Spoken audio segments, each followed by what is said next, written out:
أعراض الحمل في الشهر الخامس: حركة الجنين بوضوح، كبر حجم البطن، زيادة الشهية للطعام، آلام في الظهر، حرقة المعدة، تورم خفيف في القدمين واليدين، تعب أحياناً، انسداد الأنف أو نزيف خفيف من اللثة، ظهور خط داكن في البطن.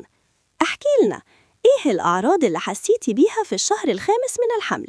حركة البيبي، تعب، ولا جوع أكتر من العادة؟ شاركونا تجربتكم في التعليقات. معاكم صفحة الأمهات، لا تنسوا تابعوني لتشجيعي على تكملة المحتوى وأعطائكم المزيد من المعلومات المفيدة.